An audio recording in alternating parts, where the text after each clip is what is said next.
की 500 किलोमीटर लंबे 7,283 करोड़ रुपए की लागत की गोरखपुर लिंक एक्सप्रेसवे गोरखपुर संत कबीरनगर अम्बेडकर नगर आजमगढ़ का लोकार्पण कार्यक्रम उत्तर प्रदेश शासन की वे में हर जनपद में एक औद्योगिक क्लस्टर भी विकसित किया जा रहा है। औद्योगिक क्लस्टर में कई उद्योग लगेंगे, कहीं एमएसएमई उद्योग लगेंगे, कहीं पर डॉक्टर संजय निषाद के मत्स्य उत्पादन का ही केंद्र बनकर के उसके एक्सपोर्ट के लिए केंद्र बनाए जाएंगे, और कहीं पर किसी अन्य किसानों के उत्पाद को एक्सपोर्ट बनाने के लिए लॉजिस्टिक का भी कोई केंद्र बनाने का काम होगा। ये सभी कार्य हो रहे हैं। एक तरफ यह कार्य विकास के, दूसरी तरफ एयर कनेक्टिविटी को बेहतर किया गया है। और इससे अच्छा आप जानते हैं, पहले केवल दिल्ली के लिए गोरखपुर की प्लेन कभी कभी होती थी। 17 के पहले तो यही हाल था ना, और आज 14 फ्लाइट गोरखपुर से चलती है देश के अंदर अलग अलग शहरों के लिए। 14 की 14 फुट भर करके जाती है, जगह नहीं मिल पाती लोगों को। इसने विकास को गति दी है।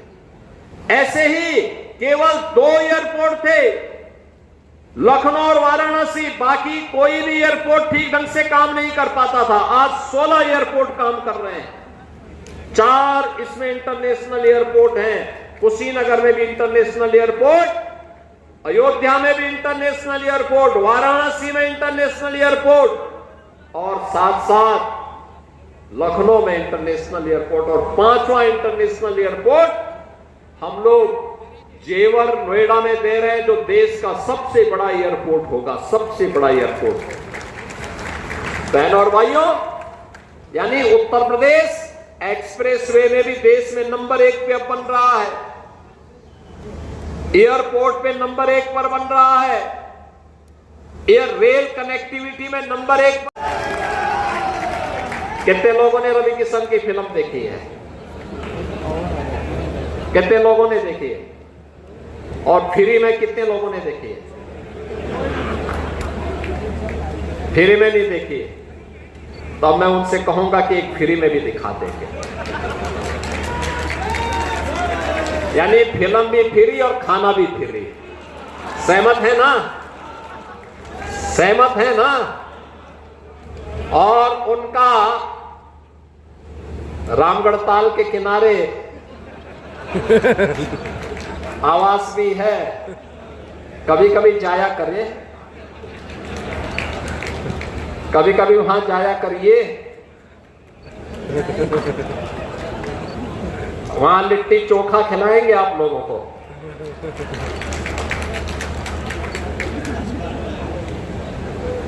बहनों और भाइयों,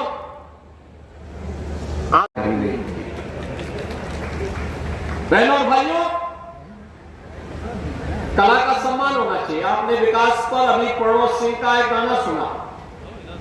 इन्होंने गोरखपुर महोत्सव का थीम और उत्तर प्रदेश महोत्सव का भी थीम जो गीत था वह इन्होंने ही लिखा था, और बहुत अच्छा गाया भी था, बहुत अच्छा गाया था, बहुत अच्छा गाया था। पूरी विरासत के साथ जोड़ के एक कला, और उत्तर प्रदेश आज विरासत और विकास का एक अद्भुत संगम बना है। महासंगम में आपने प्रयागराज में महाकुंभ के दौरान स्नान का आनंद लिया था, पुण्य के भागीदार बने थे। और अब कभी अयोध्या में, कभी कुशीनगर में, कभी काशी में, कभी मां विंध्यवासिनी धाम में, कभी चित्रकूट धाम में, कभी नैमिष धाम में, कभी मथुरा वृंदावन में। अब विकास का यह अद्भुत समन्वय देखने को मिल रहा है। ये विरासत और विकास का अद्भुत समन्वय नए उत्तर प्रदेश की, वहां पर भारत के आन बान और शान के प्रतीक तिरंगा, और तिरंगा के साथ साथ भारतीय जनता पार्टी का झंडा लहराते हुए अभिवादन कर रहे थे। कितना उत्साह था लोगों में।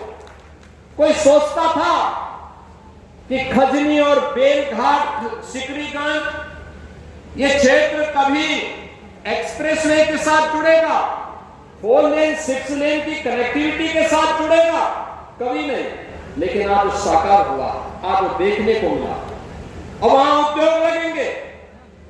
अब इसे ऑफर आ रहे हैं, कोई सीमेंट फैक्ट्री के लिए, कोई इथेनॉल प्लांट के लिए, बड़े बड़े उद्योग लगाने के लिए अभी से आने लगे, प्रस्ताव आने लग गए हैं। और मेरा मानना है कि दक्षिणांचल कभी 100 साल पहले दक्षिणांचल से प्लान हुआ था थाईलैंड के लिए, लाओस के लिए, सिंगापुर के लिए, लेकिन अब प्लान नहीं होगा।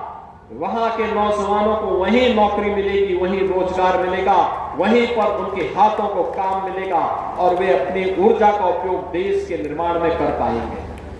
बहनों और भाइयों, जब सुरक्षा का बेहतर माहौल होता है, अच्छा इंफ्रास्ट्रक्चर होता है, दुनिया की कोई ताकत आपकी राह को समृद्धि के मार्ग पर जाने से आगे कोई रोक नहीं सकती। और समृद्धि की राह आज आपके यहां हर जनपद में, पूरे प्रदेश में और पूरे देश के अंदर हम सबको देखने को मिल रही है। पूर्वांचल एक्सप्रेसवे का ये लिंक एक्सप्रेसवे उसी का एक नया ताजा उदाहरण आपके लिए है। और ये सिलसिला विकास और विरासत का सिलसिला अनवरत आगे बढ़ते रहे। इसके लिए आप सभी को मैं एक बार फिर से बधाई देता हूं, अंतर्राष्ट्रीय योग दिवस की अपनी शुभकामनाएं देता हूं और विश्वास करता हूं कि विरासत और विकास का यह अद्भुत समन्वय अनवरत जारी